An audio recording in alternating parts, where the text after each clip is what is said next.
Welcome back to my channel. हमने last video में group discussion के प्री रिक्वेस्ट्स किए थे। आज हम उसके एडवांटेजेस एंड लिमिटेशंस करते हैं। क्या है देखते हैं। More rational decisions.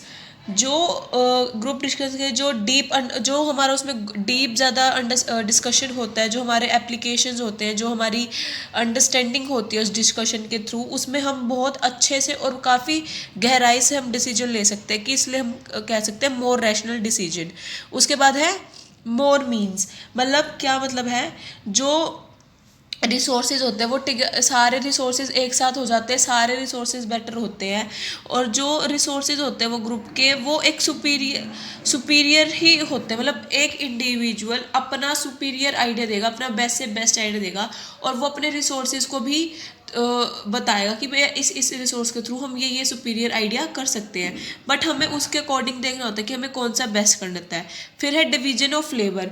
क्या होता है, ग्रुप डिस्कशन के माध्यम से हम हमारा जो लेबर है, जो हमारा काम है, वो कम हो जाता है। और जो हमारा जो काम होता है, जो हमारा पर्टिकुलर टास्क होता है, वो डिवाइड हो जाता है काफ़ी सारे मतलब एम्प्लॉयज़ के बीच। फॉर एग्जाम्पल, जैसे कि 50 पेंट बनानी है और एक मेंबर की क्या कैपेसिटी है, वो 1 घंटे में 3 पेंट बना सकता है। अगर हम ये काम 10-12 एम्प्लॉयज़ के बीच में दे दें, तो वो एक एक घंटे के मतलब 1 घंटे के अंदर वो 50 पेंटें बहुत जल्दी बना सकते हैं, इस तरह से। फिर है कमिटमेंट। जो ग्रुप डिस्कशन है वो एक कमिटमेंट देती है, क्या कि एक्सेप्ट करती है सारे उन डिसीजंस को। अब हर एक एम्प्लॉय अपना अपना डिसीजन देगा, उनकी जो हेड होगा वो उनको कमिटमेंट देगा, आपके आइडिया को हम कभी ना कभी इंप्लीमेंट करेंगे, हमें जब जब भी जरूरत होगी। तो वो एक कमिटमेंट हो जाती है उनके आइडिया को लेके। फिर है इंक्रीज इन नॉलेज।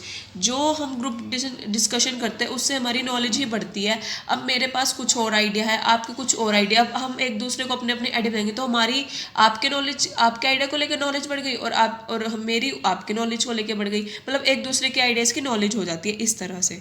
फिर है सॉल्यूशन फॉर कॉम्प्लेक्स प्रॉब्लम्स। जो हमारी काफ़ी बड़ी बड़ी प्रॉब्लम्स होती हैं, हम उनका सॉल्यूशन बहुत ईजिली निकाल लेते हैं ग्रुप डिस्कशन के बाद।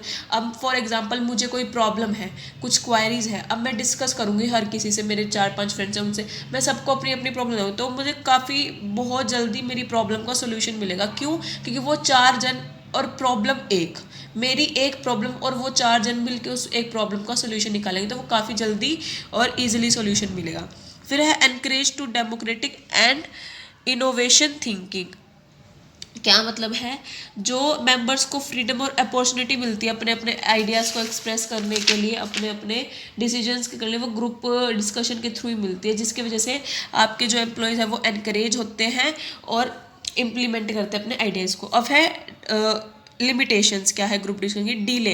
कई बार वो डिस्कशन इतनी लंबी हो जाती है, और कभी कभी वो डिस्कशन उस टॉपिक पे नहीं होती, उस मैटर पे नहीं होती, कहीं किसी और ही टॉपिक पे जाती है, जिसकी वजह से हमारा काम डिले भी हो सकता है। तो ग्रुप डिस्कशन ऐसी करो जो लिमिटेड टाइम को, मतलब आप उसको प्लान करके करो डिस्कशन को भी, इस तरह से। फिर है कॉन्फ्लिक्ट्स। कॉन्फ्लिक्ट्स का क्या मतलब है, जो क्या होता है, कई बार कुछ मेंबर्स एक्सेप्ट नहीं कर पाते उनके आइडियाज़ को, और वो प्रॉपर टाइमली नहीं दे पाते, वो हेजिटेट करते हैं कई बार, इस वजह से वो पीछे रह जाते हैं। अब इसके बाद एक टॉपिक आ रहा है मॉक इंटरव्यू। ये एक पार्ट है मतलब प्रेजेंट कम्युनिकेशन करने का सबसे बेस्ट इजी और अच्छा तरीका है, बहुत इंपॉर्टेंट है। इस पर एक क्वेश्चन भी आ सकता है आपके एग्जाम में। तो हम देखते हैं मॉक इंटरव्यू क्या होता है। मॉक मतलब टू इनिशिएट समथिंग और to generate actual looking circumstance, और इंटरव्यू का मतलब है meeting of person face to face. तो क्या होएगा, क्या मतलब है इसका? To prepare for actual interview, helps a job applicant and improve self presentation. क्या मतलब है कि ये इनिशिएट करता है कुछ चीज़ों को, पर्सन्स को मीटिंग करने में, फेस टू फेस करने में, जिसकी वजह से हम एक एक्चुअल इंटरव्यू प्रिपेयर कर पाते हैं, और जॉब एप्लीकेंट्स के लिए काफ़ी ज़्यादा हेल्पफुल हो जाता है। और जो हमारी सेल्फ की प्रेजेंटेशन होती है, जो हमारा प्रेजेंट करने का तरीका होता है, उसको भी इम्प्रूव करता है। अब इसके प्री रिक्वेस्ट्स देख लीजिए क्या क्या है। To decide a suitable location. सबसे पहले हमें लोकेशन डिसाइड करनी चाहिए कि हम किस लोकेशन पे जाके हम मॉक इंटरव्यू, हमारा मतलब इंटरव्यू स्टार्ट करें। फिर है उसके बाद लोकेशन शुड बी, जो लोकेशन हो वो कंफर्टेबल हो, प्राइवेट हो, फ्री फ्रॉम इंटरप्शन हो। मतलब एक ऐसे रूम में, एक ऐसे एरिया में करो जहाँ आपको कोई बार बार डिस्टर्ब ना करे, जिसकी वजह से आपको कोई मिसअंडरस्टैंडिंग ना हो। वो वार्म, अच्छा और प्राइवेट एरिया हो, कंफर्टेबल हो आपके लिए भी और जॉब एप्लीकेंट के लिए भी। फॉर एग्जांपल ले लेते हैं। फिर है phone must be silent. Phone आपका साइलेंट होना चाहिए ताकि आपको कोई बार बार फ़ोन कर रहा हो, आप वो डिस्टर्ब ना हो, तो उससे वजह से ना आपका जो इंप्रेशन है वो गलत पड़ जाता है सामने वाले पे जिसको आप इंटरव्यू दे रहे हैं। फिर है आप अगर अगर आप कहीं इंटरव्यू दे रहे हो तो ये बेटर होगा आप डोर पे यूज़ करें साइन डू नॉट डिस्टर्ब का, ताकि वो आपको रूम में एंटर ही ना हो उस साइन को देख के। और तो आपको ये डिस्टर्ब, एक ये कह सकते एक तरीका है उस इंटरप्शन को रिमूव करने का। फिर है room must be warm so that minds will stay clear. जो रूम है वो वार्म होना चाहिए वेदर के अकॉर्डिंग। भाई अगर गर्मी है तो एसी वाला होना चाहिए, अगर सर्दी है तो वार्म कूल वाला होना चाहिए, ताकि वो अच्छे से कंडक्ट कर सके। फिर उसके बाद है preparing for the interview. Interview को हम कैसे प्रिपेयर करेंगे? When the interview to be arrange. कब हमें इंटरव्यू को अरेंज करना चाहिए, मतलब किस दिन, किस तरह, कहाँ पर, किसके थ्रू, किसको बुलाना है, कितने एप्लीकेंट्स को बुलाना है, हम कितने ले सकते हैं, हमें किस टाइम पर ब्रेक चाहिए, ये सब किस टाइम पर हमें एंडिंग करनी है, ये सब। फिर है how much notice should be allowed. कितने नोटिस हमें कम से कम अलाउड करने चाहिए ताकि वो जान सके कि आज इनका है। फिर है how much time should be allowed. कितना टाइम हमें शुड अलाउ करना चाहिए एक पर्टिकुलर जॉब एप्लीकेंट को। All should conduct the interview. कौन कंडक्ट करेगा आपका इंटरव्यू। फिर है question need to be ask. कौन कौन से क्वेश्चन आस्क करने चाहिए। How will the answer be recorded for future reference.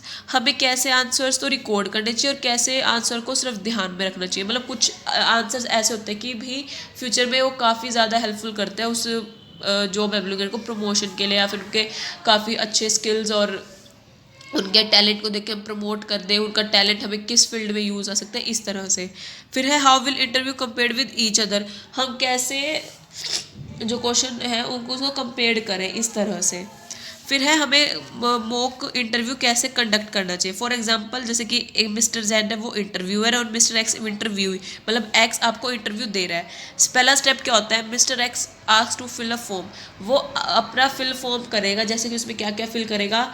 अब उसकी प्रोफाइल, उसकी क्वालिफिकेशन, उसका एक्सपीरियंस, वो कहाँ से है, उसने कहाँ से कितना क्या पढ़ा है, किस किस बारे में उसको नॉलेज है, और उसकी क्या एक्सपेक्टेड सैलरी है, ये सब। फिर है स्टेप 2। मिस्टर एक्स अराइव करेगा रूम में और मिस्टर जेड है जो इंटरव्यू ले रहे हैं वो आस्क करेंगे क्वेश्चन किस टाइप के? 5 बेसिस के होते हैं। पहले है क्लोज्ड क्वेश्चन जो सिर्फ येस और नो के आंसर में होते हैं। ओपन क्वेश्चन में सिर्फ डिटेल आंसर होते हैं। उसके बाद है प्रॉब्लम क्वेश्चन जहाँ पे मोर इन्फॉर्मेशन, प्रॉबिक क्वेश्चन में मतलब मोर इन्फॉर्मेशन, डिटेल से ज़्यादा, मतलब पर्सनल क्वेश्चन भी आ सकते हैं। सॉल्यूशन रिलेटेड क्वेश्चन मतलब स्किल्स, इसमें टैलेंट देखा जाता है। लिंक क्वेश्चन जहाँ पे लॉजिक, जहाँ पे माइंड की जरूरत पड़ती है, ऐसे क्वेश्चन भी जाते हैं। उसके बाद है थर्ड स्टेप क्या आता है? मिस्टर जेड सारे क्वेश्चन सुनेगा मिस्टर एक्स के और उसको मिस्टर एक्स को मोटिवेट करेगा, उसका इंटरेस्ट देखेगा, उसको स्माइल करेगा। जो इंटरव्यू ले रहा है वो ऐसे शो करेगा कि वो ध्यान से सुन रहा है, इंटरेस्ट ले रहा है उसके सुनने में। तो जो आंसर रिप्लाई कर रहा होगा वो काफ़ी एनकरेज, मोटिवेट और कंफर्टेबल होकर आंसर देगा। जब ये सब वो उसने पूछा, वो जवाब दे रहा है, वो सुन रहा है, वो उसका देख रहा है वो किस तरह से परफॉर्म कर रहा है, उसके सब कुछ देख रहा है। तो ऐसे हम इंसान को ऐसे भी जान सकते हैं। ये नहीं कि सिर्फ उसके आंसर्स को उसको वो जॉब दे सकते हैं, नहीं, उसका बोलने का तरीका, उसके प्रेजेंट करने का तरीका, उसने कितना इंटेलिजेंटली आंसर दिया, कितना स्मार्टली प्ले करके वो आंसर दे रहा है। कोई गोल मोल तो नहीं कर रहा, कुछ फैक्ट मतलब ज़्यादा बड़ी बड़ी बातें तो नहीं कर रहा, भाई अपने लेवल तक की कर रहा है। वो कितना एक्सपेक्टेड करता है, कितना एक्सपेक्ट कर रहा है और कितना ज़्यादा हमें, कितना ज़्यादा अपनी पावर लगाएगा अपने काम, कितना डेडिकेशन है उसके अंदर, ये सब चीज़ें देख रहा है, वो नोटिस कर रहा है। फिर क्या होता है? मिस्टर एक्स और मिस्टर जेड एक दूसरे को थैंक यू बोलता है, एक तो इंटरव्यू देने के लिए और एक इंटरव्यू लेने के लिए। यहाँ पे इंटरव्यू ख़त्म हो जाता है। अब एडवांटेजेस देख लीजिए मॉक इंटरव्यू के। Practicing for actual interview. हमें एक्चुअल इंटरव्यू के लिए हमें प्रैक्टिस करनी चाहिए कि हमारा जो बोलने में हम हेजिटेट ना हो, और हम हेजिटेट ना करें, हमारे अंदर कोई फियर ना हो, हमारी वोकल कॉर्ड, हमारे बोलने का पिच, हमारा तरीका, रिस्पेक्ट, ये सब। फिर है describe the manner of actual interview. जो हमारा एक्चुअल इंटरव्यू है उसको डिस्क्राइब करना भी आना चाहिए, उसका एक वेल मैनर्ड होना चाहिए। फिर है develop the strategy of interview, हमें फिर स्ट्रैटेजीज देखनी चाहिए कि हमारी क्या स्ट्रैटेजी है हमारे इंटरव्यू को डेवलप करने के लिए। फिर है minimize worries and anxiety prior to actual interview, जो हमारी प्रॉब्लम है उसको हमें मिनिमाइज करना चाहिए और जो हमारे काम है हमें उसको प्रायोर करना चाहिए। फिर है aims at making first impression effective, हमारा यही तरीका होना चाहिए, हमारा इतना अच्छा इफेक्ट और इतना अच्छा एम होना चाहिए कि हम फर्स्ट इंप्रेशन में इंटरव्यू किल कर दें, मतलब अच्छा कर दें, इफेक्टिव कर दें, ताकि वो हमें जॉब देने के लिए पीछे हटे ही ना, वो एक ही बारी में हाँ कर दें। हमारा कहते हैं ना first impression is a last impression, बस अब कर दिया सो कर दिया वरना रह गए, तो यही वाली बात है, कर दो अच्छा कर दो। फिर है practicing communicating of one skill clearly, हमें एक स्किल को पर्टिकुलर कम्युनिकेट करना चाहिए, मतलब एक कम्युनिकेशन को अच्छे से पर्टिकुलर एक कम्युनिकेशन को अच्छे से प्रैक्टिस करनी चाहिए ताकि वो हमें वाली स्किल क्लियर हो जाए। उसके बाद है make a interview can prepare the job applicant for tricky interview questions. क्या होता है जो मॉक इंटरव्यू होते हैं उसमें कई बार जो इंटरव्यू ले रहा होता है वो ऐसे ट्रिकी क्वेश्चन पूछता है जिसकी वजह से वो जॉब एप्लीकेंट के लिए काफ़ी दिक्कत होता है। फॉर एग्जांपल कि एक क्वेश्चन ये पूछा जाए कि आप अपनी करंट जॉब क्यों छोड़ना चाहते हो, ये सब पूछ लिया, वो क्यों छोड़ना चाहता है, हमारी ही कंपनी में वो क्यों जॉब करना चाहता है, या फिर आपकी सैलरी उस कंपनी में कितनी थी और आप इधर इस वाली कंपनी से कितना एक्सपेक्ट कर रहे हो। थर्ड क्वेश्चन ये हो सकता है कि आप वहाँ पे कितनी डेडिकेशन से काम करते थे और यहाँ में उससे बेटर क्या मिलेगा कि आप वो जॉब छोड़ के हमारी कंपनी में जॉब करना चाहते हो। वो वाली प्रमोशन ऐसी क्यों थी कि आप हमारी कंपनी में ज़्यादा और बड़ी पहुँच चाहते हो, हम वही क्यों ना दें आपको, उससे नीचे वाली क्यों ना दें। मतलब ऐसे ऐसे क्वेश्चन पूछता है जिसकी वजह से वो जॉब एप्लीकेशन के लिए थोड़ा ट्रिकी हो जाता है, बट वो इस तरह से आपको प्रिपेयर होना चाहिए। तो बस आज के लिए इतना ही था मॉक इंटरव्यू तक। आई होप आपको मॉक इंटरव्यू अच्छे से समझ आ गया होगा। अगर किसी को किसी भी पार्ट में प्रॉब्लम है तो आप मेरे को कमेंट बॉक्स में कमेंट करके बता सकते हैं, और वीडियो को जाते जाते लाइक शेयर कमेंट कर देना और चैनल को सब्सक्राइब करना मत भूलना, और प्लीज़ ज़्यादा से ज़्यादा लाइक करो और सब्सक्राइब करो। Thank you, have a nice day. मिलते हैं एक न्यू वीडियो के साथ।